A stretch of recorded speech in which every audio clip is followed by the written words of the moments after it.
Saya ingin menyampaikan apa yang kemarin minggu waktu saya melayani saya sampaikan. Karena hari-hari ini saya rasa Tuhan itu memberikan rema dalam hati saya, saudara, yaitu krisis kesempatan sukses besar. Katakan saudara, krisis kesempatan sukses besar. Sekali lagi, krisis kesempatan sukses besar. Artinya saat krisis sedang datang, sebetulnya itu juga datang kesempatan. Ya, di balik krisis ada kesempatan. Kesempatan apa? Justru mengalami kesuksesan yang sangat besar bagi orang yang cinta Tuhan, saudara, yang sungguh-sungguh di dalam Tuhan. Seperti Pak Silvanus, bersatu dengan Tuhan. Ada rencana yang luar biasa. Krisis boleh datang, tapi krisis justru akan memberikan apa? Kesempatan. Beri apa, saudara? Kesempatan untuk apa? Sukses besar. Kalau kita bisa renungkan saat ini, saudara, ya dunia itu mengalami krisis banyak. Ya kita sudah berapa tahun diulang-ulang terus perang, misalnya ya Rusia Ukraina, ya lanjutkan lagi Israel dengan Hamas, lalu dengan terus sampai Iran, sampai di mana-mana, saudara. Ya ada ya masalah pangan, ada macam-macam, saudara. Lalu kalau di Indonesia kita juga dulu marah, korupsi macam-macam di mana-mana, mulai dibongkar banyak sekali korupsi, kok sampai 1000 T itu, sehingga bisa dipikir zaman dulu belum pernah mendengar, saudara. Tapi itu nyatanya yang terjadi. Lalu apalagi oplosan, apa-apa dioplos. Ya, premium pertalite dioplos, saudara. Minyak goreng dioplos, saudara. Tidak tahu apa lagi yang dioplos. Gosipnya dioplos, saudara. Lah macam-macam begitu, saudara. Ya, lalu PHK besar-besaran di Solo sekitarnya malah paling besar, ya, sekitar 10.000. Banyak sekali, saudara. Lalu yang terakhir yang paling buat geger sampai berita yang lain ketutup adalah Trump muncul gitu, saudara. Lalu ambil keputusan yang spektakuler buat seluruh dunia geger, saudara. Seluruh dunia itu jadi resah karena dia keluarkan peraturan tiba-tiba ya akan ada biaya masuk yang sangat besar untuk negara-negara yang ekspor ke sana, saudara. Ya, sekitar 180 negara kira. Jadi resah semua, termasuk kita Indonesia. Karena setelah itu akan kalau masuk kena berapa persen, saudara? 32, pinter ya ngopal ya. 32%, saudara. Ya, sampai wah macam-macam lah. Sampai ya presiden kita mau kirim delegasi untuk nego supaya nanti ekspornya masih bisa lancar, saudara. Yang paling hebat lagi, saudara, dengan China, saudara. Wah, itu luar biasa. Kalau saya ikuti, ya saudara, dulunya karena China maju terus, saudara, Amerika lihat, wah ini bahaya untuk Amerika, nanti bisa kalah lama-lama. Lalu sudah dikenakan pajak 20%, saudara. Itu sudah lama, beberapa lama yang lalu. Sekarang dengan keluar keputusan baru ditambah lagi, saudara, jadi 54%, saudara. Iya. Lalu setelah itu China-nya balas karena dikenakan bea masuk 54, China-nya ganti. Kalau barang Amerika masuk China kena pajak 34%, saudara. Ya, ganti. Lah Trump-nya dengar, wah China-nya balas 34. Tambah lagi jadi pajaknya 104% gitu, saudara. Iya, tinggi. China-nya nggak mau kalah lagi, saudara. 104%. Sekarang kalau Amerika masuk China 84%, saudara. Terus berlomba-lomba ngasih pajak biaya masuk. Trump-nya lebih marah lagi. Ya, berapa ya yang terakhir ya? Berapa? Yang 125 dulu, saudara. Terus tambah lagi jadi 145. Jadi sekarang kalau ada barang dari China mau masuk di Amerika dikenakan pajak 145%. Lah China balas lagi. China sekarang kalau barang Amerika masuk China 125%, saudara. Ini perangnya perang ekonomi, perang dagang, saudara. Tapi itu luar biasa sekali. Kalau saudara lihat berita-berita, saudara, sekarang berita yang lain sampai seperti kesilep gitu loh, saudara. Itu jadi geger. Yang pasti saya ajak saudara, kita lihat ini sedang mengalami krisis. Ya, kita di Indonesia waktu ada keputusan itu langsung saham rontok lagi. Dulu sudah naik, rontok lagi itu saudara. Lalu apalagi ya kurs dolar naik turun nggak karuan, sampai pernah 17 berapa kalau nggak salah, 300 pernah kalau nggak salah. Ya kurusnya saudara. Lalu juga emasnya juga naik turun. Sekarang naik lagi banyak. Pokok yang pastilah saudara, dunia sedang gonjang ganjing saudara. Krisis sedang melanda dunia. Itu yang sedang terjadi saat ini. Ada saudara yang mengikuti, ada yang tidak mengikuti, tapi cepat atau lambat semua pasti ada dampaknya saudara ya. Itu yang sedang terjadi di dunia saudara. Tapi kabar baiknya Tuhan berkata, krisis, kesempatan, ya sukses besar. Kabar baiknya apa saudara? Krisis, kesempatan, sukses besar. Saya sangat bersyukur kalau Tuhan memberi rema, berarti itu sudah jaminan saudara. Kalau kita bisa tangkap dengan baik, krisis bukan menghancurkan kita, krisis bukan membuat kita lebih menderita, krisis justru memberi kesempatan. Betul saudara? Kesempatan untuk apa saudara?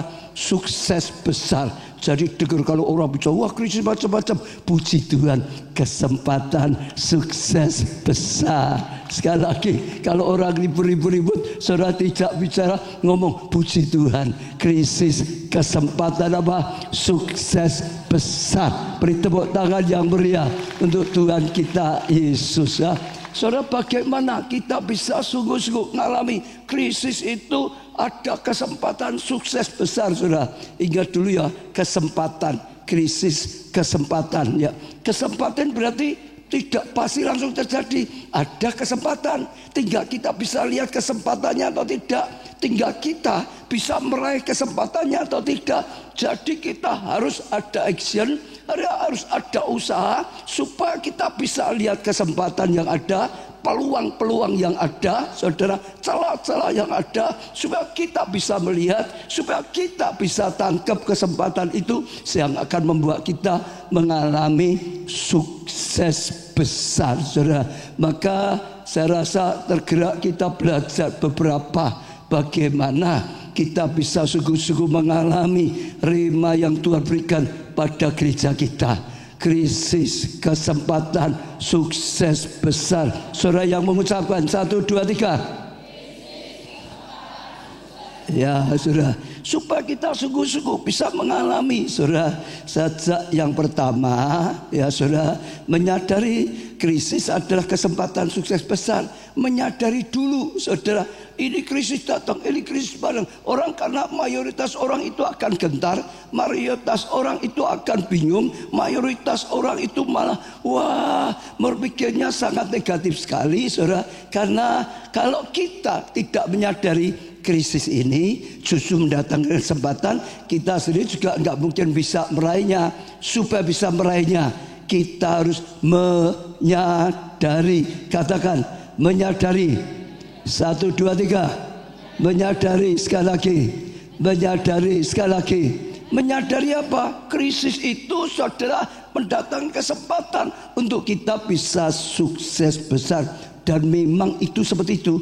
Bagi anak-anak Tuhan, bagi orang yang percaya, krisis itu kesempatan untuk mengalami sukses besar. Saya percaya itu penting sekali, nyadari. Sekali lagi, menyadari itu sangat penting saudara. Kita bisa lihat di Alkitab, setiap kali ada krisis, anak-anak Tuhan malah punya kesempatan mengalami sukses besar. Saya beri contoh misalnya yang sudah terkenal lah ya, Ishak. Saat Ishak hidup, ya saat itu juga pernah mengalami krisis, kelaparan, kekeringan. Pada zaman Abraham juga seperti itu saudara. Tapi justru kalau saudara pelajari kisah kehidupan Ishak, kapan Ishak itu mengalami kesuksesan besar? Kapan Ishak itu mengalami kelimpahan luar biasa? Kapan Ishak itu mengalami berlipat-lipat ganda, 100 kali lipat ganda, luar biasa sekali.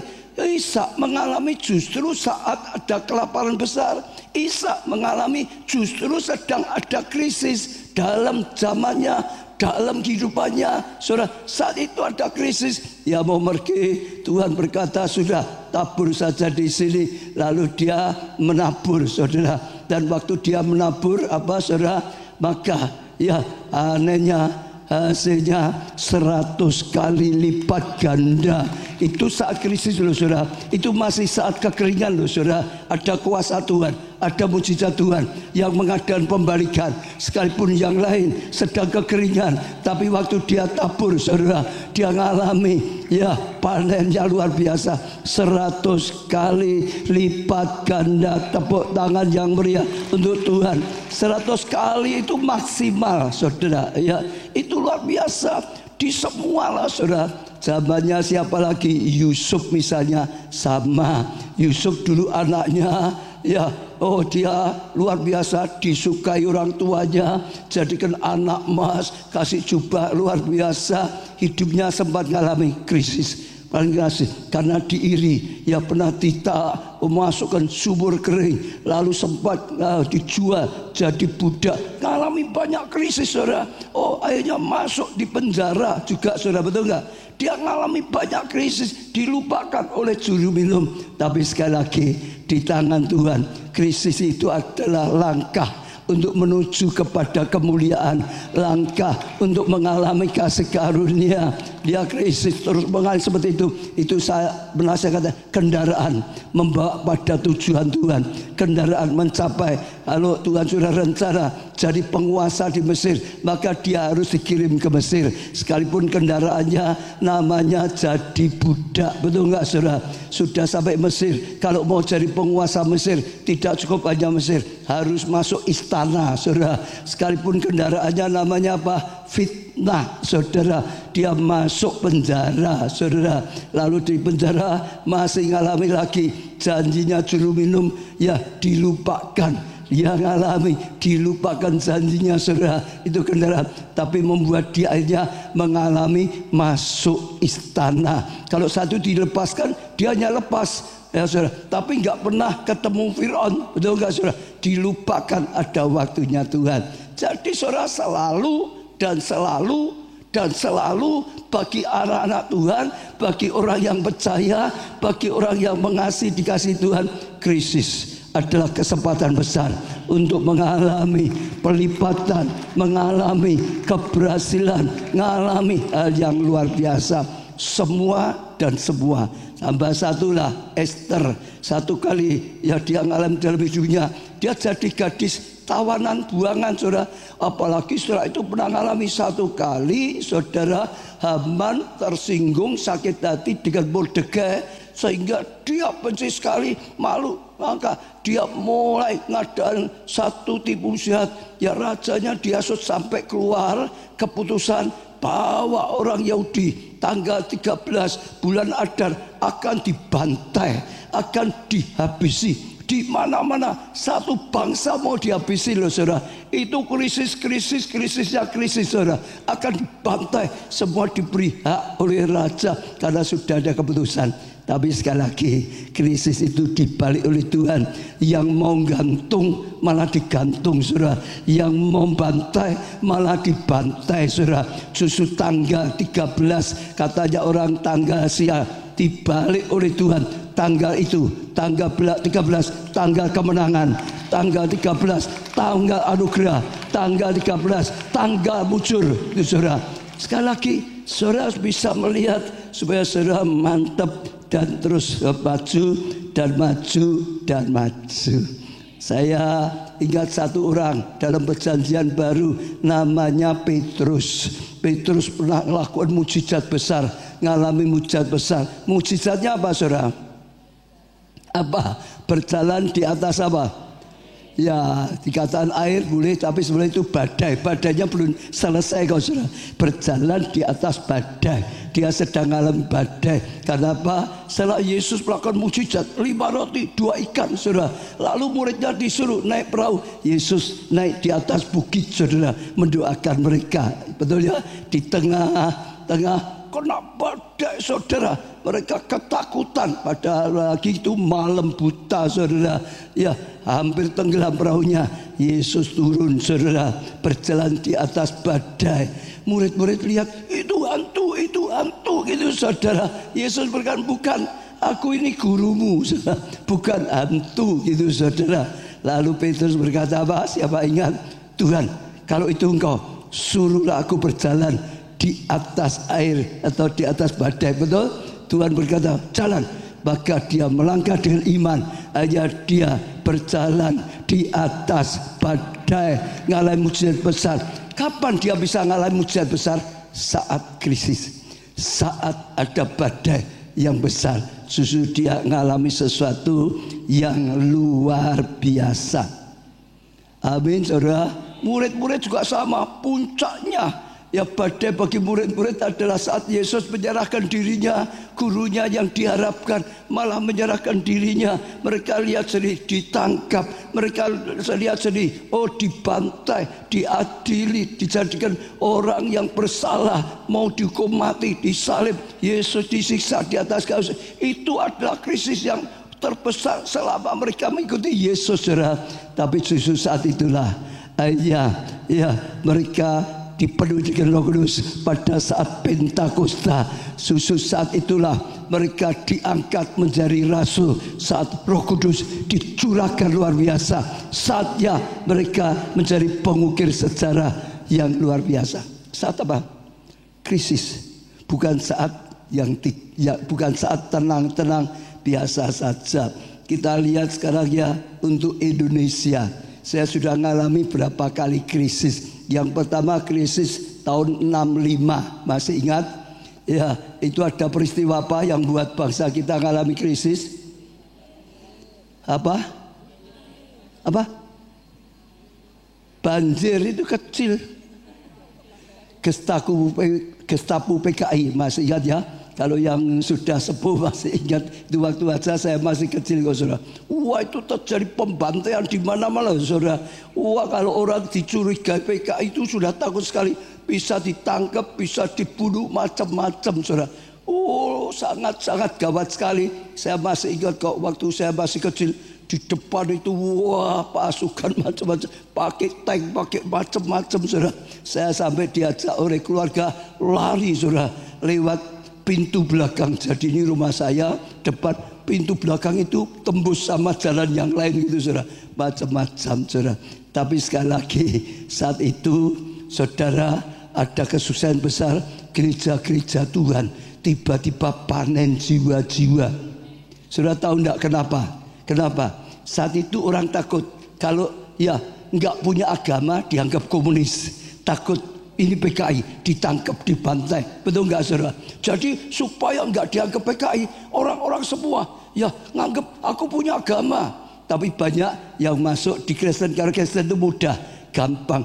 Saat itu gereja penuh, tiba-tiba penuh. Ya, tiba-tiba dikirim jiwa-jiwa, panen jiwa-jiwa. Siapa yang juga percaya krisis ini akan membuat gereja ya kita dikirim jiwa-jiwa sampai penuh.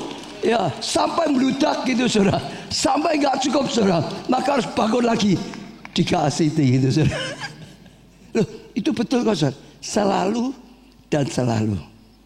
Semua. Lalu tahun 97, masih ingat ya, 97, 98 krisis lagi toh, betul saudara. Tapi juga sama, baik secara gereja, baik secara ekonomi untuk jemaat sama juga. Kalau gereja ya saudara, krisis itu buat gereja kita ini malah penuh dengan jiwa-jiwa. Karena apa? Saat itu ya saudara, waktu huru hara sedang terjadi, sama saya alami juga. Orang di depan rumah, kalau waktu 65 di depan rumah saya. Kalau ini di depan gedung gereja kita saudara. Saya ada di gedung biskup itu, depannya kaca. Dulu sepertinya sedang kita mau sembako loh saudara. Tapi tiba-tiba dapat kabar ada bakar-bakaran, lalu dimasukkan semua, saudara. Lalu ini di gereja kita depannya kaca, saya lihat di balik kaca loh, saudara. Jadi bisa melihat orang menjarah, bisa lihat orang lakukan ini dan macam-macam. Itu ada yang mimpin itu kepalanya dipakai itu, saudara, kerudung itu, saudara. Ya, yang nunjuk ini, nunjuk itu, saudara. Ya, tegang dan lucu saat itu. Apa? Tegang dan lucu. Tegangnya apa? Ya tegang kok, bakar-bakaran kok, saudara, betul nggak? Wah, huru-hara kok, ya tegang. Lucunya apa?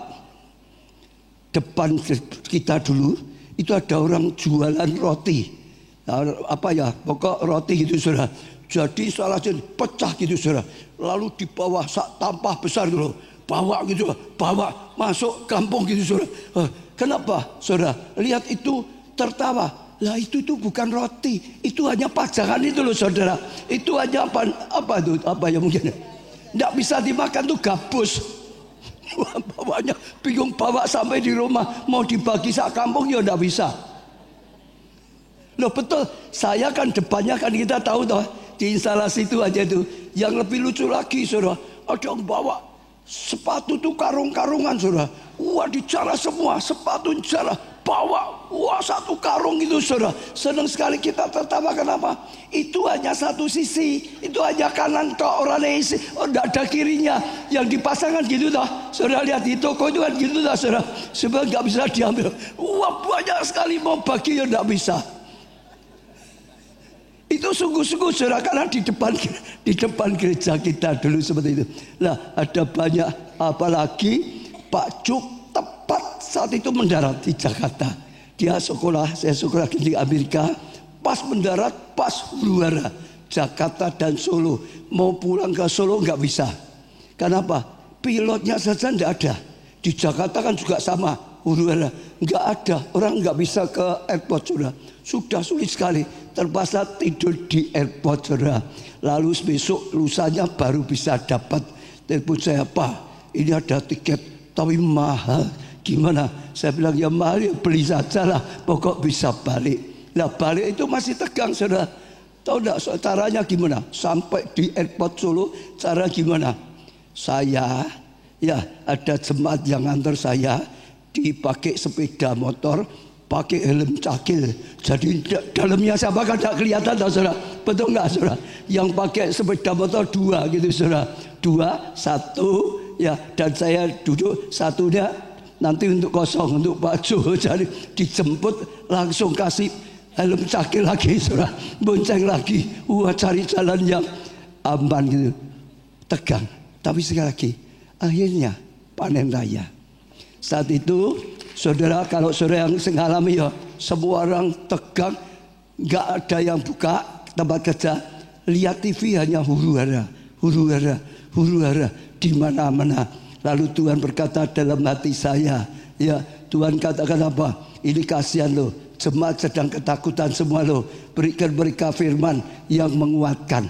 Lalu saya membuat, saudara, bahan renungannya itu saya kirim lewat fax. Tuhan berkata yang punya fax itu cuma sedikit, nggak cukup kalau lewat fax. Kebetulan kita saat itu sedang banyak bantu radio Immanuel itu, saudara. Ya, singkat cerita saya khotbah di Roma. Lalu saya suruh ya tayangkan, siarkan di radio Immanuel itu, saudara, radionya Bax itu, saudara, ya. Lalu disiarkan, pagi disiarkan, jam 10 disiarkan. Lalu kita instruksikan semua saudara dimanapun berada, ya semua dengarkan radio ya jam 10. Lalu setelah itu semuanya sore buka kelompok sel, sore buka komsel gitu. Jadi saya rekaman kirim ke radio, disiarkan dulu LCD belum ada, saudara itu. Ya, untuk disiarkan, lalu semua jemaat suruh di mana-mana. Mereka yang di hotel, mereka yang di tempat pengungsian, mereka yang di manapun lah pokok gitu, saudara. Buka komsel, sorenya buka komsel, paginya dengarkan firman, sorenya buka komsel. Itu luar biasa loh. Gereja kita tuh sudah dipersiapkan oleh Tuhan, gereja sel. Ya, jemaat keluarga Allah itu terkenal oron opo-opo iso gitu saudara. Suruh mben pujian bisa gitu saudara. Suruh doa bisa gitu saudara. Bawa renungan bisa saudara. Saya lihat sampai sekarang gitu. Kalau ada jemaat kita misalnya pindah atau gimana, langsung ini sudah pelayanan yang penting dari keluarga Allah gitu saudara. Pasti punya kedudukan biasanya gitu saudara. Itu di mana orang bisa buka semua saudara. Ya dulunya orang kalau diajak datang tidak mau. Sekarang waktu diajak semua mau. Nggak ada yang tidak mau saudara. Pada takut semua kok saudara. Betul nggak? Setelah itu gereja mulai tambah. Jiwanya tambah. Gedung biskup tidak cukup lagi. Kok diem toh saudara? Terpaksa bangun samping kanan. Nggak cukup lagi. Ya dilebarkan kiri. Nggak cukup lagi. Dimundurkan lagi. Nggak cukup lagi. Baru akhirnya bangun ini. Kenapa panen? Saat krisis. Saat krisis. Selain gereja, saya dengar, saudara dengar ya, banyak orang yang dulunya nggak ada apa-apa, justru saat krisis, wah malah tiba-tiba dapat keuntungan luar biasa. Ada teman saya waktu saya masih jadi pengusaha tekstil, ya masih biasa. Tiba-tiba selesai krisis, dia ngalami untung besar, jadi konglomerat. Kenapa? Ya dolar itu waktu 2000, jadi 16, 17, jadi berapa kali ya? 8 kali lipat. Kebetulan dia uangnya sedang di dolar, langsung uangnya 8 kali lipat ganda. Jadi kaya. Ada tadi kesempatan. Saat orang dapat kesempatan, tiba-tiba loncat. Bukan untung 10%, enggak ada gitu. Untung 5% enggak. Ini kalau 8 kali lipat untungnya berarti 800%. Hanya sekejap. Sekarang satu lagi yang muda ya, waktu Covid. Ada yang kehilangan banyak, ada enggak yang sedang untung banyak? Ada enggak? Di sini ada yang ngalami enggak? Ada yang enggak ngaku juga. Ya tak? Ya, pokok yang ada kaitannya dengan kesehatan pasti booming. Jadi waktu krisis ada yang tenggelam, tapi ada yang muncul. Tapi sekali lagi itu kesempatan. Kalau kita bisa tangkap peluang, kalau kita bisa tangkap sesuatu yang saat itu sedang jadi kesempatan, kita akan mengalami sukses besar.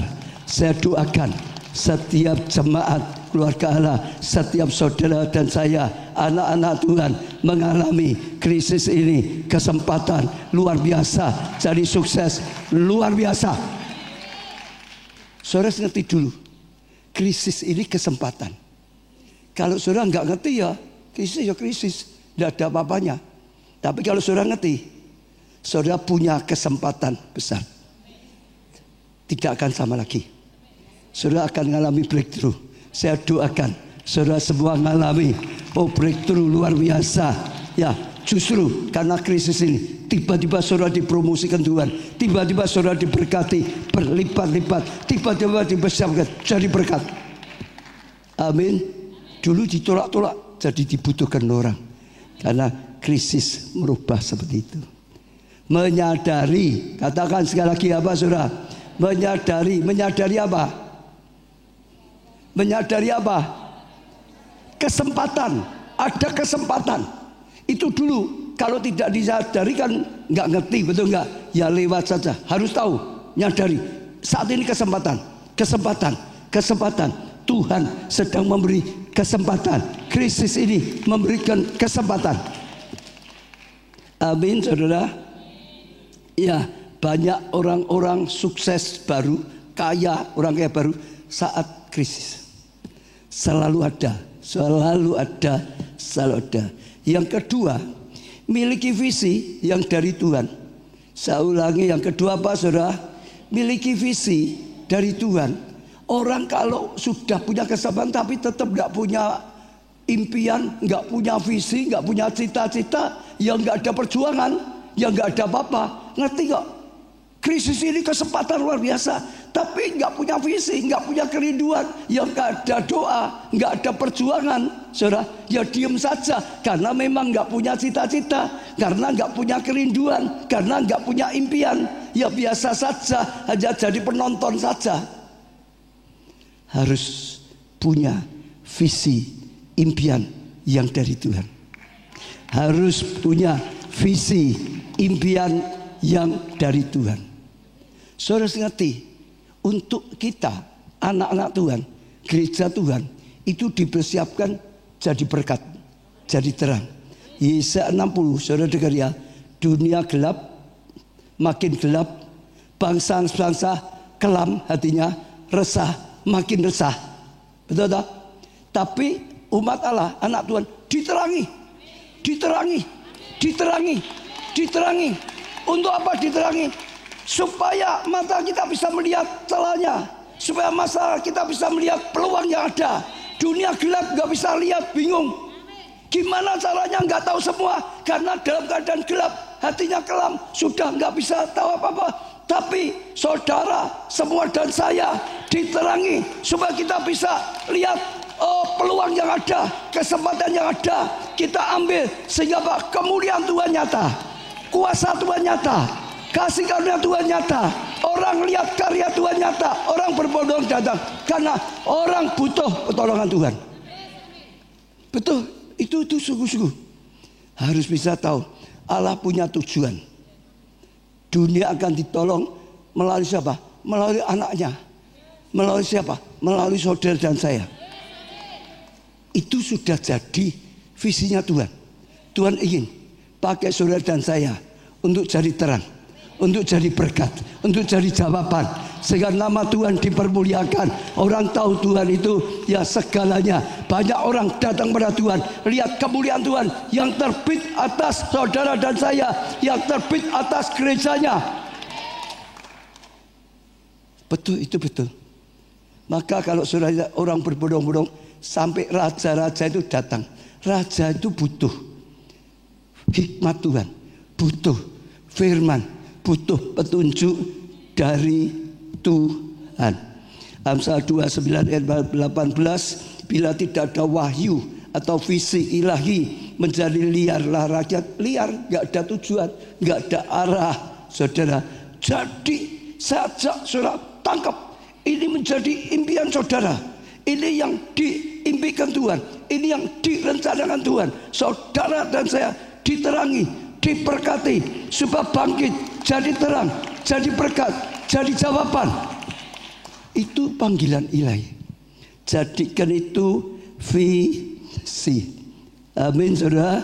Maka ayat Yesaya 60, bangkitlah, menjadi teranglah, sebab terangmu datang dan kemuliaan Tuhan terbit atasmu. Sebab sesungguhnya kegelapan menutupi bumi dan kegelapan menutupi bangsa-bangsa, tetapi terang Tuhan terbit atasmu dan kemuliaannya menjadi nyata. Saudara tangkap, cari visi, saudara antusias, saudara menyala-nyala. Amin. Penting. Tuhan itu selalu berusaha memberi impian kepada orang-orang yang cinta dan dicintai oleh Tuhan.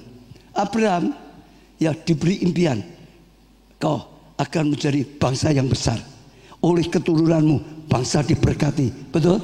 Keturunan seperti bintang. Saudara, waktu Abraham dapat visi yang daripada Tuhan, maka mulai dia perjalanannya mengarah seperti itu. Semua saudara, Yusuf diberi mimpi, ya nanti dia akan jadi penguasa, saudara, lebih dari kakak-kakaknya. Kakak-kakaknya tunduk, bahkan lebih daripada orang tuanya, ayahnya. Waktu Tuhan beri mimpi, sejak saat itu Yusuf perjalanannya itu punya arah. Nanti dia akan diangkat oleh Tuhan, menjadi orang yang sukses, orang besar, sampai kakaknya, datang pada dia. Ke orang tuanya juga sama, dia jadi berkat bagi keluarganya, jadi berkat bagi banyak orang, jadi berkat bagi bangsa. Perjalanannya mulai menuju kepada tujuan ilahi. Daud sama, saudara, sengaja Samuel diutus ke rumahnya untuk mengurapi supaya apa? Sejak hari itu tiba-tiba ada visi bagi Daud. Aku akan jadi raja. Aku akan jadi raja. Aku akan jadi raja. Aku akan jadi raja. Dia mulai bersyukur. Dia mulai doakan. mulai dia terus berjalan dalam tuntunan Tuhan. Dia terus saudara, akhirnya mencapai visi daripada Tuhan. Murid-murid Yesus juga sama. Sebelum Yesus naik ke surga, diberi dulu visi. Pergi, jadikan semua bangsa muridku. Betul enggak? Baptis mereka, ajarilah mereka, aku menyertai engkau. Ada visi. Sama. Dalam hidup kita harus ada visi. Apalagi yang penting ada visi ilahi. Visi yang daripada Tuhan. Anak saja nggak punya cita-cita, nggak ada perjuangan. Sekolahnya nggak punya perjuangan. Yang punya cita-cita akan berjuang lebih baik. Betul nggak saudara? Kita sama anak Tuhan, pelayan Tuhan sama. Nggak punya visi impian, hanya sekedar ikut Tuhan. Hanya sekedar melayani. Nggak ada tujuan. Pokok ya sudah dijadwal, datang, tugas. Nggak ada perjuangan khusus. Ini harus menjadi visi saudara. Krisis, kesempatan, sukses besar, dipakai Tuhan luar biasa, jadi berkat besar, jadi berkat besar, diberkati luar biasa, jadi berkat luar biasa, jadi alat yang berguna, di tangan Tuhan yang luar biasa. Harus jadi impian saudara. Saudara lihat ya, banyak orang nggak pernah maju karena memang nggak punya impian. Yang apa? Ya mbah, ya wes, pokok selahir ya ngalir aja. Maka bisa makan cukup. Lah gitu saudara. Itu gak punya impian loh. Bisa makan sudah cukup. Gak pernah mencapai. Karena memang slogannya bisa makan wis cukup. Goalnya iso makan. Nah, banyak yang guyu karena ini seringkali jadi budaya kita toh. Ya gak ada perjuangan. Berjuang sama gak berjuang beda atau sama? Beda. Di dalam Tuhan nggak cukup hanya iso makan. Kita dilahirkan ke dunia tidak hanya supaya kita hidup, tidak hanya supaya kita bisa makan. Kita dilahirkan ke dunia punya tujuan ilahi, bangun kerajaan Allah di muka bumi, dipakai oleh Tuhan, selamatkan jiwa. Betul, ada tujuan, ada panggilan, ditempatkan di keluarga kita. Ada tujuan, kita jadi terang bagi keluarga kita. Ditempatkan di gereja ini, kita jadi terang dalam gereja ini. Bersama-sama jadi terang bagi kota, jadi terang bagi bangsa. Kita itu punya panggilan ilahi, tidak hanya sekedar hidup. Amin saudara. Semuanya kalau saudara bisa lihat. Jadi yang kedua apa? Miliki visi, impian yang dari Tuhan. Jadikan ini visi saudara. Krisis ini, saudara mengalami breakthrough. Krisis ini, saudara mengalami hal yang dahsyat, yang luar biasa. Diajak terbang tinggi oleh Tuhan. Jadikan visi, impian saudara. Nanti akan menjadi kenyataan. Saya jamin, saudara yang tidak jadikan itu visi, saudara nggak pernah perjuangan, nggak doa, nggak pernah mengalami. Saya jamin. Saudara ketemu orang saja dari ngomongnya saudara akan tahu. Besok jadi apa saudara bisa tahu. Betul. Jadikan itu visi, impian. Yang ketiga, berjalan dalam tuntunan Tuhan. Ini sama dengan yang disampaikan Pak Silvanus. Menyatu tadi bersama Tuhan. Berjalan dalam tuntunan Tuhan. Seri khotbah bulan ini. Ya, walk with Jesus, berjalan bersama Yesus, berjalan dalam tuntunan Tuhan. Ya, karena apa? Hanya Tuhan yang bisa menolong kita. Hanya Tuhan yang punya kemampuan. Hanya Tuhan yang buat yang tidak mungkin jadi mungkin. Hanya Tuhan yang membuat krisis malah jadi sukses besar. Hanya Tuhan, hanya Tuhan, hanya Tuhan, hanya Tuhan, hanya Tuhan, hanya Tuhan. Tanpa Tuhan sama kita seperti orang dunia yang dalam kegelapan, sama seperti orang dalam dunia yang hatinya penuh dengan kekelaman, penuh dengan khawatir, penuh dengan kelisahan dan macam-macam. Tanya Tuhan yang membuat kita harusnya gelap jadi terang. Hanya Tuhan yang buat kemuliaannya terpancar. Hanya Tuhan yang membuat kita lebih daripada yang lain. Karena Tuhan, bukan karena kita. Orang berbondong-bondong itu karena melihat kemuliaan Tuhan, bukan karena lihat umat Tuhan. Jangan salah. Karena lihat kemuliaan Tuhan, karya Tuhan. Jadi berjalan bersama Tuhan, saudara, bangun hubungan yang intim sejak sekarang. Ya, seri khotbah bulan ini tepat sekali. Karena ini krisis sedang memuncak, saudara. Berjalan bersama Tuhan, berjalan bersama Tuhan. Mulai bangun hubungan yang intim dengan Roh Kudus. Mulai berjalan dalam tuntunan Tuhan, dalam tuntunan Roh Kudus. Saat saudara berjalan bersama Tuhan, yang tidak bisa jadi bisa, yang tidak mungkin jadi mungkin.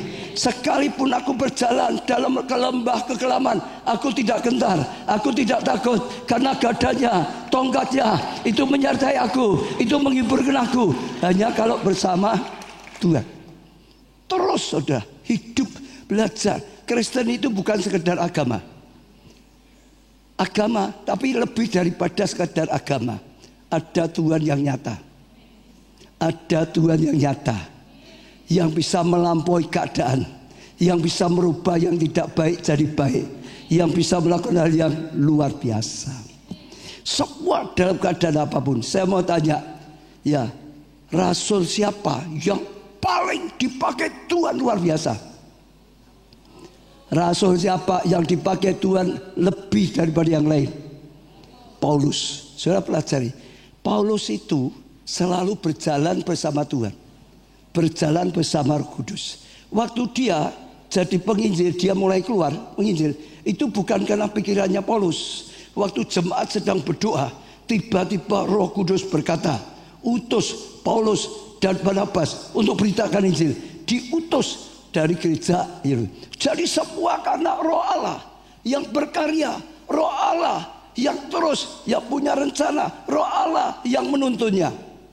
Waktu dalam perjalanan penginjilan, dia mengalami banyak sekali tantangan, masalah. Hatinya tetap teguh karena ada kekuatan yang dari Tuhan, sehingga dia bisa berkata, segala perkara dapat kutanggung di dalam Dia yang menyertai aku, yang menolong aku. Semuanya jadi bisa.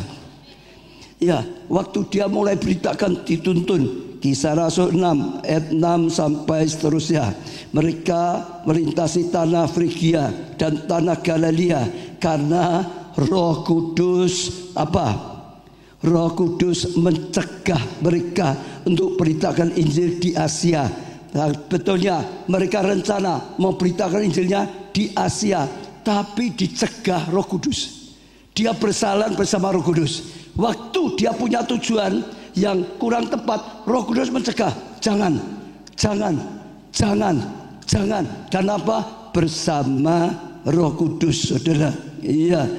Dan setiba di Misia, mereka mencoba masuk ke daerah Bitania, tetapi Roh Yesus tidak mengizinkan mereka. Berkali-kali mereka diarahkan, waktu keliru dibenahi lagi, jangan di situ. Setelah melintasi Misia, mereka sampai ke Troas. Pada malam harinya tampaklah Paulus melihat penglihatan, diberi penglihatan oleh Tuhan. Saudara, mulai diberi petunjuk. Ada seorang Makedonia berdiri di situ dan berseru padanya, katanya, menyeberanglah kemari dan tolonglah kami. Setelah Paulus melihat penglihatan itu, segeralah kami mencari kesempatan untuk berangkat ke Makedonia. Karena dari penglihatan itu kami menarik kesimpulan bahwa Allah telah memanggil kami untuk beritakan Injil kepada orang-orang di sana. Dituntun dengan penglihatan, dituntun dengan segala cara Tuhan, sehingga akhirnya arahnya tepat. Kalau menurut pikiran Paulus belum tentu tepat. Kalau dia ke Asia saat itu, mungkin hasilnya kecil sekali. Tapi Tuhan sudah tahu di mana orang yang sedang lapar dan haus akan Tuhan.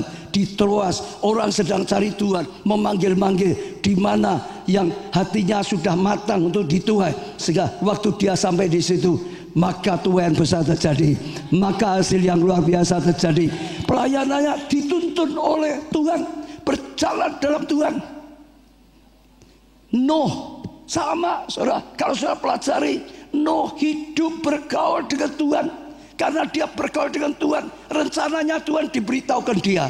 Waktu Tuhan mau menghancurkan dunia dengan banjir besar, dia dikasih tahu. Bukan hanya diberitahu saja, dia diselamatkan. Dia dapat protek, malah dia dipakai Tuhan luar biasa. Kenapa? berjalan bersama Tuhan. Jadi saya ajak setiap saudara, kekristenan jangan hanya sekedar agama. Ikutlah Tuhan yang hidup, ikutlah Tuhan yang nyata. Dia sungguh-sungguh ada, ya dia maha hadir, tapi rohnya tinggal di dalam kita, bergaul, berjalan bersama Tuhan. Maka saudara, perjalananmu akan tepat, langkahmu akan tepat, perkataanmu akan tepat, saudara. Maka hasilnya akan nyata. Krisis akan sungguh-sungguh membuat saudara mengalami kesuksesan besar, keberhasilan yang luar biasa. Saudara baca di Alkitab, Daud itu selalu apa-apa tanya Tuhan. Selalu tanya Tuhan. Bahkan masalah yang sama, ya dulu pernah diberi jawaban oleh Tuhan. Dia tanya, sekarang caranya seperti dulu atau beda Tuhan? Dia selalu tanya. Dia tidak mengandalkan pengalaman. Oh dulu gini, tidak. Selalu. Karena apa? Pergaulan yang nyata bersama Tuhan. Bukan hanya asa ambil ayat, tidak. Tapi sungguh-sungguh ayat yang ditunjukkan oleh Roh Kudus, ayat yang dinyalakan oleh Roh Kudus, dituntun oleh Tuhan yang hidup, yang nyata. Maka dia menang, menang, menang, menang, menang, menang, menang, berhasil, berhasil, berhasil, berhasil. Terus saudara belajar. 1 bulan ini seri khotbah itu saudara ikuti sungguh-sungguh. Maka saudara akan terus dituntun. Saudara bisa berjalan bersama Tuhan alam kasih. Contoh yang paling mudah, gereja kita saja yang Tuhan percayakan ini. Dari awal terus saya berkata, gereja yang Tuhan percayakan ini adalah gereja yang berjalan dengan tuntunan Tuhan. Tuhan sudah berkata-kata, Tuhan sudah perintahkan, baru kita melangkah. Tuhan perintahkan, baru kita melangkah. Tuhan gak perintahkan, kita gak pernah melangkah. Tuhan berkata-kata, baru melangkah. Karena Tuhan yang nyuruh, maka disertai Tuhan, maka langkah kita pasti tepat, maka pasti dilindungi Tuhan, maka pasti diberkati Tuhan, maka pasti dicukupi oleh Tuhan. Karena bukan pikiran manusia, bukan cara manusia, tapi pikiran Tuhan, tapi kehendak hatinya Tuhan, tapi tuntunan Tuhan. Saudara akan sukses kalau saudara berjalan bersama Tuhan. Ya gereja kita sejak awal, saya sudah sering bicara lah, saya jadi gembala sidang aja bukan pikiran saya, bukan kehendak saya, tapi Tuhan terus kejar. Saudara bangun, nanti akan mengalami sesuatu yang luar biasa. Saya pernah cerita juga, ya kalau kita bangun di hadapan Tuhan, maka kita akan mudah dapat hikmat, dapat ya rema. Betul nggak saudara? Karena bersama Tuhan, Nuh diberitahu saudara, dan macam-macam saudara. Saya pernah masih ingat waktu Pak Jo sekolah di Amerika, ya saudara, saat itu krisis 97-98, itu belum krisis. Tiba-tiba Tuhan bisa bicara dalam hati saya, dihitung ya habisnya tiap bulan berapa, sampai lulusnya Pak Jo itu uangnya berapa, dihitung jumlah semua, lalu berikan dolarnya, kirim langsung ke sana. Tuhan gak ngomong ada krisis, Tuhan hanya ngomong, saudara, belikan biayanya yang di sana, langsung kirim ke sana, sehingga Pak Jo tinggal tiap bulan ngambil bulan ini, sudah dipersiapkan sampai lulus. Kita nggak ngerti kalau mau krisis, tapi ternyata tiba-tiba krisis. Belinya itu waktu 2.500, sudah naik sedikit, hasilnya 2.000. Siapa tahu sampai 16.000, sampai 17.000. Kenapa? Belajar, berjalan bersama Tuhan. Saya percaya ada kasih karunia, ada anugerah yang luar biasa. Amin. Yang keempat, jangan dicekam ketakutan. Sekali lagi, apa saudara? Jangan dicekam oleh ketakutan. Kalau saudara, seseorang dicekam oleh ketakutan, sudah nggak bisa mikir, ya toh? Sudah orang ketakutan itu sudah nggak bisa mikir. Orang ketakutan itu sudah bingung. Orang ketakutan itu sudah kadang-kadang sudah kehilangan sebuah kekuatannya. Jangan dicekam ketakutan. Katakan 1, 2, 3. Jangan dicekam ketakutan. Yesaya 43 ayat 2. Yesaya 43 ayat 2. Apabila engkau menyeberang melalui air, aku akan menyertai engkau. Atau melalui sungai-sungai, engkau tidak akan dihanyutkan. Sekalipun berjalan, ya, lalu air tidak akan dihanyutkan. Sekalipun sungainya sedang banjir, tidak akan dihanyutkan. Betul? Ya. Lalu juga dikatakan apabila engkau berjalan melalui api, engkau tidak akan dihanguskan, dan nyala api tidak akan membakar engkau. Tuhan berjanji menyertai. Enggak usah banyak takut. Takut enggak ada gunanya, tidak menambah sedikit pun. Takut justru membuat kita enggak bisa berbuat apa. Jangan dicekam ketakutan. Tuhan itu jaminan kok. Tuhan itu pengharapan. Tuhan jaminan, dan Tuhan akan jadi apa? Ya, bukti. Jangan takut. Banyak manusia itu sudah takut. Nanti kalau ini gimana? Nanti kalau gitu gimana? Nanti kalau gitu. Sudah belum terjadi, sudah terlalu banyak takutnya. Kok jadi tenang banget ya kalau gini ya, saudara? Apa banyak yang takut ya, saudara? Tapi firman Tuhan berkata, engkau lewat air tidak akan hanyut, engkau lewat api tidak akan hangus terbakar. Tangkap ya rema itu, saudara. Mazmur 37 ayat 18-19. Tuhan mengetahui hari-hari orang saleh, dan milik pusaka mereka akan tetap selama-lamanya. Mereka tidak akan mendapat malu pada waktu kecelakaan. Ada celaka, tidak akan malu, dan mereka akan menjadi kenyang pada hari-hari kelaparan. Ada saat kelaparan tetap kenyang, ada krisis tetap kenyang. Amin. Rom 8 ayat 28. Saudara, kita tahu sekarang bahwa Allah turut bekerja dalam segala sesuatu untuk mendatangkan apa? Kebaikan. Apapun yang terjadi, yang diizinkan untuk mendatangkan kebaikan bagi mereka yang mengasihi Dia. Yang penting kita orang yang percaya dan mengasihi Tuhan, yaitu bagi mereka yang terpanggil sesuai dengan rencana Tuhan. Tambah satu lagi, Roma 12 ayat 11. Janganlah kerajinan, janganlah hendaknya kerajinanmu kendor. Jangan kendor, saudara. Jangan loyo, saudara. Biarlah rohmu menyala-nyala dan layanilah Tuhan. Justru dipakai Tuhan. Amin, saudara. Percaya, saudara. Jangan gentar, jangan dicekam oleh ketakutan. Ayub berkata, apa yang kutakutkan malah terjadi. Betul? Ayub itu cinta Tuhan, dipuji Tuhan sampai loh. Wah, ini orang saleh, bagus. Tapi dia ngalami, dia sudah dicintai Tuhan, sebetulnya dilindungi Tuhan, tapi takut terus. Gimana kalau anakku nanti berbuat dosa? Gimana kalau anakku nanti dihukum oleh Tuhan? Bagaimana kalau ini? Bagaimana kalau itu? Malah terjadi.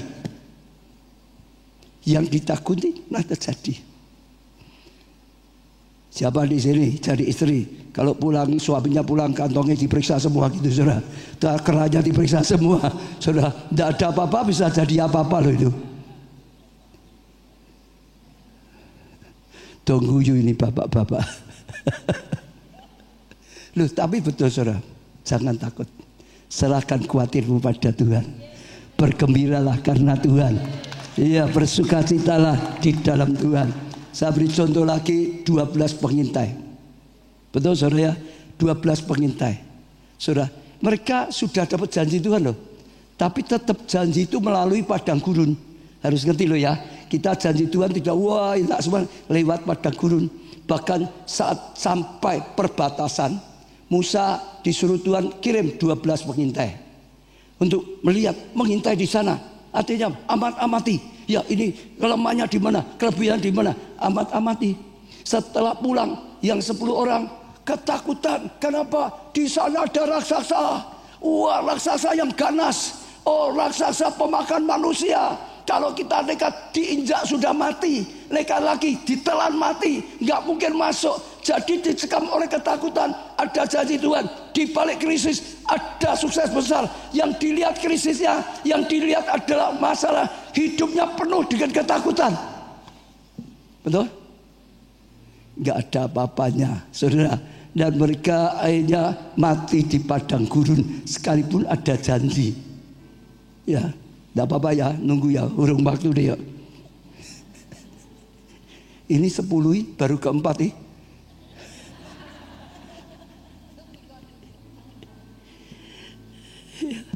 Sampai Tuhan berkata apa? Apa yang kau katakan di hadapanku, aku lakukan. Kenapa? Sungguh-sungguh terus. Sungguh-sungguh terus. Sungguh-sungguh terus. Betul? Katakan Tuhan kau baik. Tuhan terima kasih. Tuhan aku percaya dengan perkataanmu. Krisis, kesempatan, kesuksesan besar. Tuhan juga berkata, apa yang kau pikirkan tentang dirimu jadi. Kau mikirkan krisis ini mati atau sukses?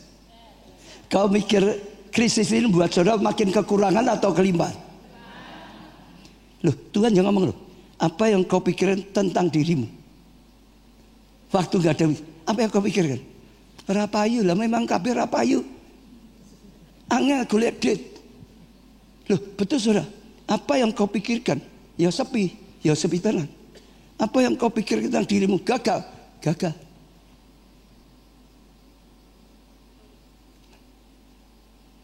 Yesus bilang terjadi sesuai dengan imanmu. Kalau mengimani gagal ya gagal loh. Kalau mengimani krisis, kesempatan, sukses besar. Krisis, kesempatan, sukses besar. Sudah bisa ngalami. Yang penting jangan dicekam ketakutan. Iya, kalau saudara nggak takut, gentar.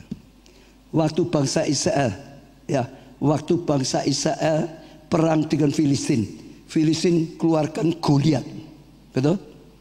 Lalu Goliat mengintimidasi, kamu hambanya Saul, cilik-cilik, aku raksasa, aku injak mati kamu, tak berbudak macam-macam. Mereka itu dicekam, lihat Goliat besar, masalah besar, ketakutan. Dengar perkataan Goliat, mati kamu, ketakutan. Sudah dengar? Gak usah perang sudah gak bisa apa-apa, gak berani. Sudah dicekam ketakutan, sudah potensinya hilang, nggak bisa dipakai Tuhan. Sehingga nama Tuhan dilecehkan. Untung seorang muda datang, masih kemerah-merahan, namanya Daud. Dia hidupnya bersama Tuhan. Dia lihat Tuhan, bukan lihat itunya masalah. Nggak takut. Siapa orang tidak bersunat berani menghina barisan Isai, betul nggak? Dia tidak dicekam ketakutan. Dia berani. Dia percaya Tuhan yang menyertai aku. Ada Tuhan yang ahli, kalahkan raksasa. Tuhan akan beri kemenangan. Betul saudara? Orang seperti itu bisa dipakai Tuhan. Jangan takut, jangan gentar. Krisis, kesempatan, apa? Sukses besar. Kesempatan, sukses besar. Kesempatan, sukses besar. Saya percaya itu sesuatu yang luar biasa. Ini sebetulnya bagus-bagus saudara. Satu lagi ya, tidak apa-apa ya. Biar 5, besok tambah 5 lagi gitu ya saudara. Karena ini penting saudara. Yang kelima, ya, fokus pada peluang bukan masalah. Saya tulis ya. Fokus pada peluang atau fokus pada kesempatan. Jangan masalahnya, jangan krisisnya. Fokusmu bukan masalahnya. Kalau fokusmu masalahnya terus, saudara mikir jalan buntu. Saudara akan ketakutan. Saudara akan nyalahkan banyak orang. Gara-gara ini, gara-gara Trump, nanti gara-gara pemerintah, gara-gara macam-macam lah. Menterinya tidak becus macam-macam. Kita akan nyalahkan banyak orang. Kita akan nggak berdaya. Tapi fokuslah pada apa? Pada apa tadi? Peluang, cari peluangnya. Cari. Yesus selalu berkata, pandanglah, lihatlah. Padang sudah nguning, mana yang ada kesempatan? Cari kesempatan. Tuhan berkata, kita diterangi, bisa lihat. Sengaja cari peluangnya. Jangan fokusnya masalahnya. Kalau fokusnya masalahnya, kita sudah nggak bisa apa-apa. Masalahnya jadi makin besar. Masalah itu kalau makin direnungkan makin besar, makin menakutkan, makin ganas, makin bahaya. Fokusnya pada apa saudara? Peluang. Pada apa saudara? Peluang. 1 Korintus 16 ayat 5 sampai 9. Aku akan datang padamu sesudah aku melintasi Makedonia. Sebab aku akan melintasi Makedonia. Dan di Korintus mungkin aku akan tinggal beberapa lama dengan kamu. Atau mungkin aku akan tinggal selama musim dingin. Sehingga kamu dapat menolong aku untuk melanjutkan perjalananku. Sebab sekarang aku tidak mau melihat kamu hanya sepintas lalu saja. Aku harap dapat tinggal agak lama denganmu jika diperkenankan Tuhan. Tetapi aku akan tinggal di Efesus sampai hari Pentakosta. Sebetulnya mau mengunjungi mereka, tapi belum bisa karena masih ada suatu. Ini 9, saudara perhatikan sekarang. 9 ayat 9. Sebab di sini banyak apa? Sebab di sini banyak apa? Kesempatan bagiku untuk apa? Mengajarkan pekerjaan yang besar dan penting. Kalau saudara pelajari kehidupan Paulus, banyak tantangan, banyak kesulitan. Dia berkata lebih dari rasul yang lain, tapi dia tidak perhatikan masalahnya, kesulitannya. Dia cari kesempatan apa yang bisa aku masuk, yang bisa aku beritakan Injil, yang bisa aku jangkau. Dia bisa temukan di sini banyak kesempatan, di sini banyak kesempatan, di sini banyak kesempatan, di sini banyak kesempatan. Saat ini banyak kesempatan, di krisis ini banyak kesempatan. Sekalipun sedang krisis, banyak peluang, banyak kesempatan yang bisa aku ambil, yang akan bawa aku mengalami pelipat gandaan, mengalami kesuksesan. Carilah peluangnya, jangan bingungi dengan masalahnya. Perhatianmu, waktumu, fokusmu jangan pada masalah. Jangan ribut, beritanya geger macam-macam. Jangan. Tapi pandang, cari. Fokusnya cari peluang, kesempatan. Kalau saudara bisa dapatkan itu, saudara akan melihat kemuliaan yang luar biasa. 12 pengintai tadi saudara perhatikan ya. Yang 10 itu fokusnya masalah, raksasa. Betul enggak? Ganas, enggak mungkin mati, betul enggak? Fokusnya pada raksasanya. Yosua dan Kaleb beda. Fokusnya bukan masalahnya. Itu raksasa tidak apa-apa, bukan itu. Dia berkata apa? Yang menyertai kita lebih besar daripada raksasa. Kita tidak akan diinjak, kita yang injak raksasa. Kita tidak akan ditelan, kita yang telan raksasa. Kita tidak akan mati, kita yang bunuh raksasa. Dia bisa melihat solusinya. Ada Tuhan, Tuhan yang berjanji, Tuhan yang menegapi janji. Betul saudara? Cari peluangnya. Saya cerita sedikit ya saudara ya. Saya kemarin baca tentang Jack Ma. Siapa tahu Jack Ma? Siapa tahu Jack Ma? Rumahnya mana? Jalan apa? Kalau ada foto dari Jack Ma, saudara ya, dia itu hanya guru saja di sekolah ya saudara. Dia berapa kali gagal. Mau masuk universitas yang terkenal juga gagal. Saat itu China sedang krisis ekonomi. Saudara, dulu sana itu miskin sekali. Ya China zaman dulu itu miskin sekali, sangat miskin. Jauh lebih miskin dari Indonesia. Nah, dia mengalami krisis, hidup pada zaman krisis.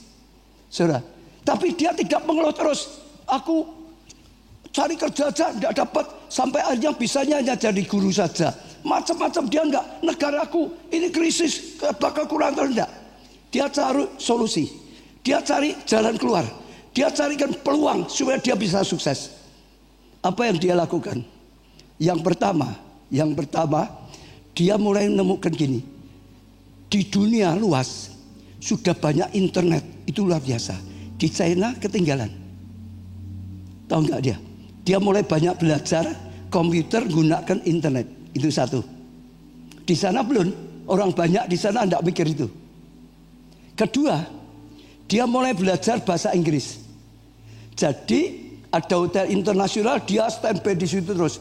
Pokok kalau ada tamu Inggris berusaha bantu, diajak bicara, latihan praktis Inggrisnya. Kalau ada tamu gitu saudara, dia sengaja datangi.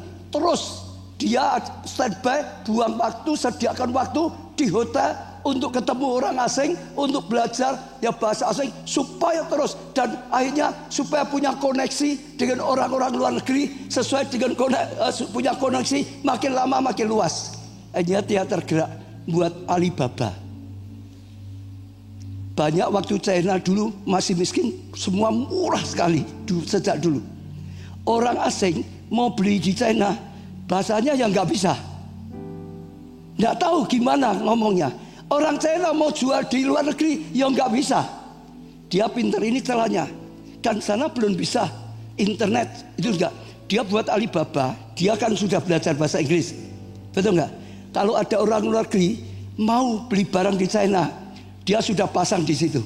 Seperti kalau sekarang itu online itu ya, dia pasang semua. Jadi orang mau beli di China tidak bisa lewat dia tinggal kirim. Sebaliknya orang China mau jual barang, kan dia nggak bisa bahasanya, nggak tahu internet, masuk di dia jadi satu-satunya. Dia jadi orang sangat sukses. Dia tidak banyak mengeluh, tidak fokus pada masalah. Dia fokusnya peluang apa yang bisa aku ambil.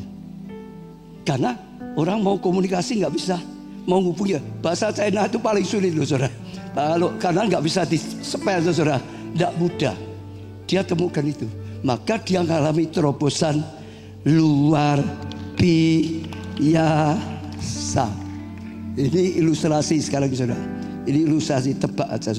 Jadi ada di satu daerah punya kebiasaan itu lucu. Mereka kalau punya pemimpin, jadi raja misalnya gitu ya saudara ya. 10 tahun pokok, 10 tahun. Setelah jadi raja 10 tahun sudah enak jadi raja. Setelah turun dari raja akan dibuang di sebuah pulau yang nggak ada manusianya. Saya ulangi ya saudara. Ada satu suku, pokok kalau ada satu orang jadi rajanya 10 tahun maka harus ganti ya. Lalu rajanya itu dibuang di sebuah pulau, nggak ada penghuninya. Kalau kamu mau enggak? Dibuang setelah jadi raja 10 tahun boleh jadi. Setelah itu dibuang di pulau itu. Mau enggak? Oh enggak mau.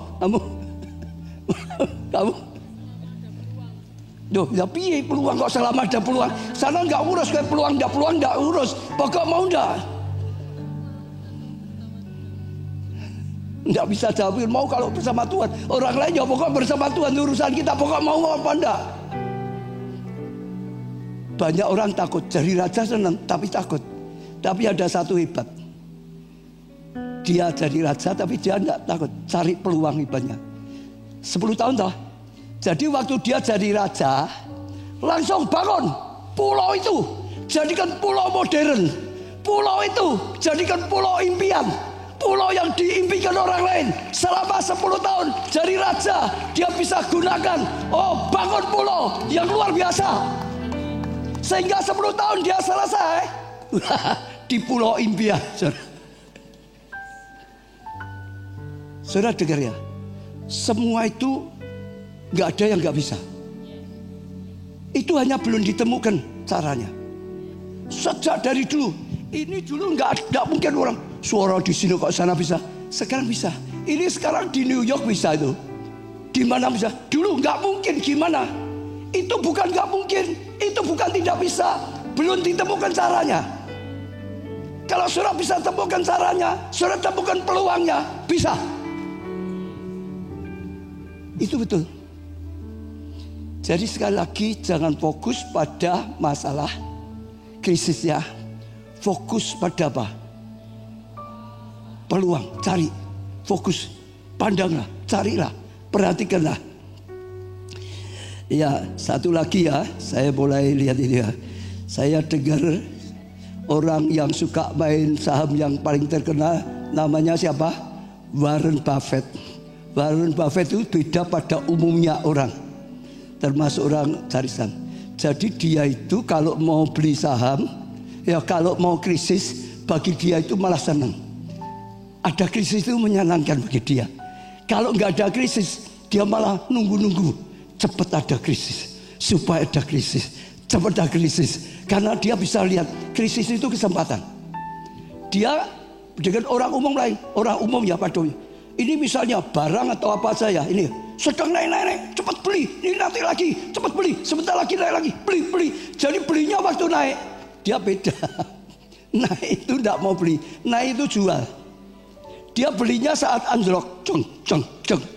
Saat entek-entek bagi dia ya. Tapi cari dulu perusahaan yang memang bonafit, perusahaan yang bagus, ditunggu. Saat turun-turunnya, seperti gini turun ya, tidak tahu nanti turun. Itu susu beli. Itu kesempatannya, sebab nantinya naik lagi. Nah, dia bisa melihat peluang saat krisis, saat gak laku, saat turun terus. Maka dia jadi. Saya beri contoh lagi ya, sedikit ya saudara. Orang jual agen properti. Agen properti itu kadang-kadang kan laris rumah, kadang-kadang tidak laku toh ya. Ya kalau dulu saya ngamati, pernah satu kali saya ngamati orang belum laku. Tapi ada yang terus mikir, oh umum nggak laku. Tapi kalau rumah subsidi tetap laris. Ada enggak waktu itu, betul nggak? Orang Indonesia kok pokoknya untuk utangnya tak jibuk sih, bayar sopen loh. Dan ketika ada orang gitu tahu saudara, pokoknya untuk pinjaman dari pemerintah 20 tahun orang mikir bayarnya, pokoknya diambil dulu. Kalau bank bisa keluar puji Tuhan, bayarnya piye mbuh. Maka saat itu laku. Jadi kalau orang bisa temukan itunya, orang lain sudah nggak laku, dia tetap bisa laku. Nah, tapi juga kadang-kadang nggak gitu, kadang-kadang yang dibawa nggak laku, malah yang bagus laku karena yang punya uang hanya yang masih kaya-kaya yang punya uang, yang enggak sudah nggak bisa beli. Kalau tiga-tiga mulai nggak laku gimana? Nah ini PR. Kalau tiga-tiga mulai nggak laku gimana?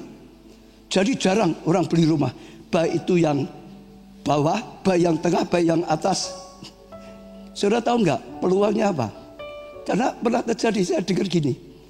Lalu dia mulai, oh yang laku adalah rumah-rumah yang orang butuh uang didol murah. Nah itu yang laku. Dengar ya, waktu krisis itu biasanya seperti ini.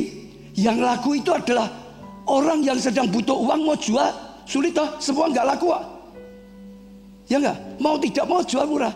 Jadi dia mulai cari dagangan yang orang sedang mau jual murah, yang orang sedang butuh uang mau jual.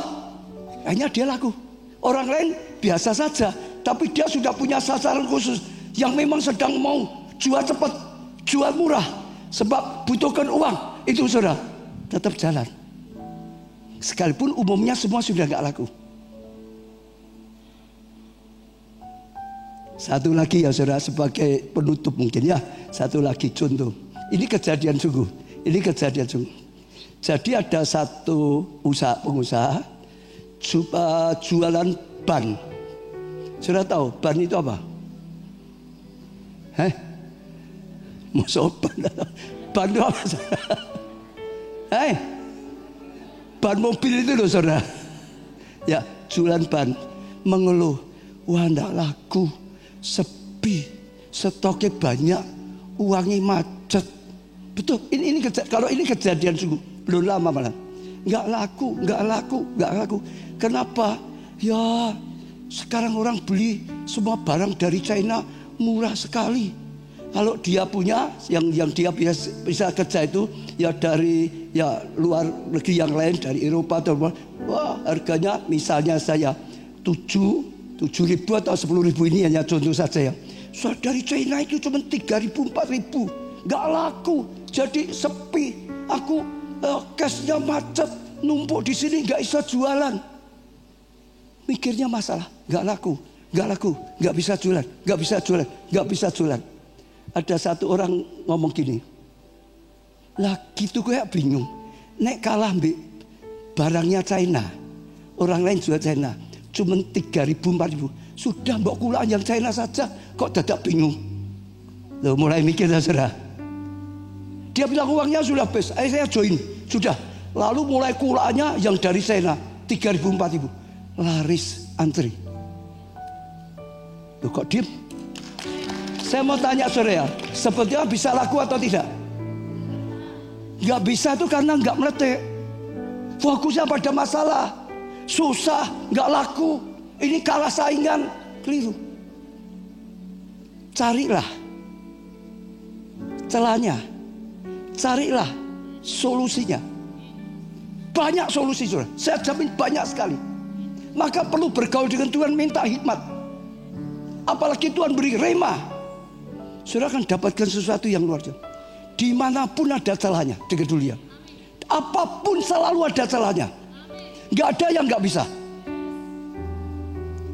Sekarang saya tantangnya saudara gini. Apa yang hari ini saudara anggap gak bisa, sampai saudara terkapar. Dengar ya, itu bukan gak bisa. Saudara belum cari sampai ketemu jalan keluarnya. Bisa. Paulus berkata segala sesuatu dia bisa. Jangan mudah gak bisa, menyerah. Saudara buntu, kalah. Betul? Nyata? Bisa. Bisa. Bisa. Kalau saudara sudah nyerah, saudara gak mikir. Tapi kalau saudara bisa dekat sama Tuhan, belajar firman, belajar dengan orang banyak, nanti saudara akan temukan. Begitu saudara temukan, saudara dengar ya, masuk di situ, kerjakan sungguh-sungguh, saudara sukses besar. Sekali Yesus semua bangkit berdiri.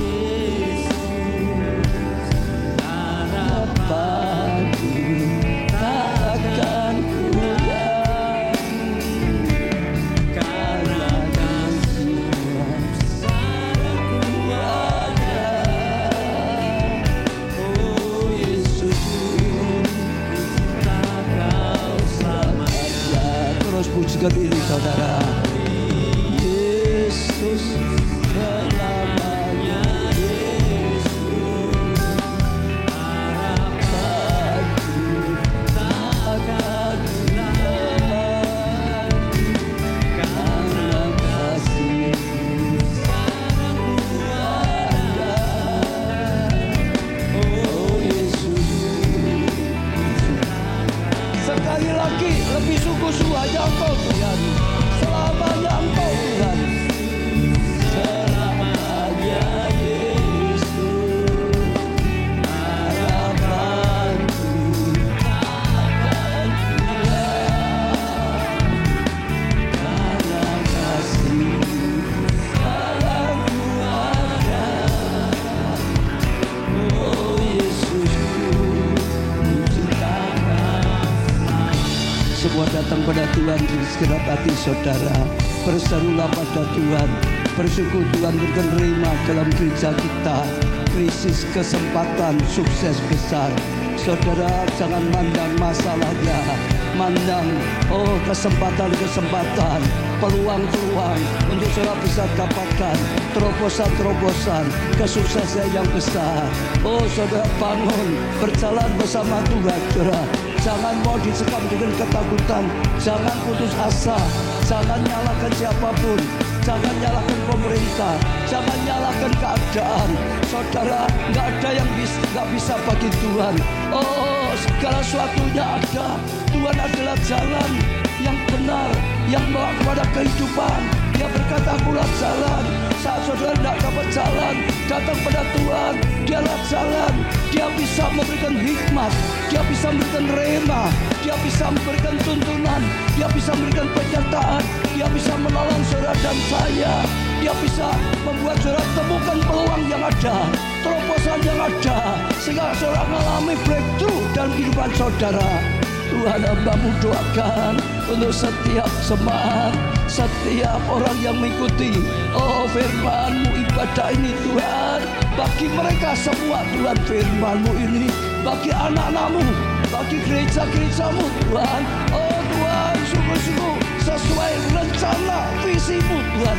Anak-anak-Mu Kau terangi sampai kemuliaan terpancar, untuk jadi terang, untuk jadi berkat Tuhan.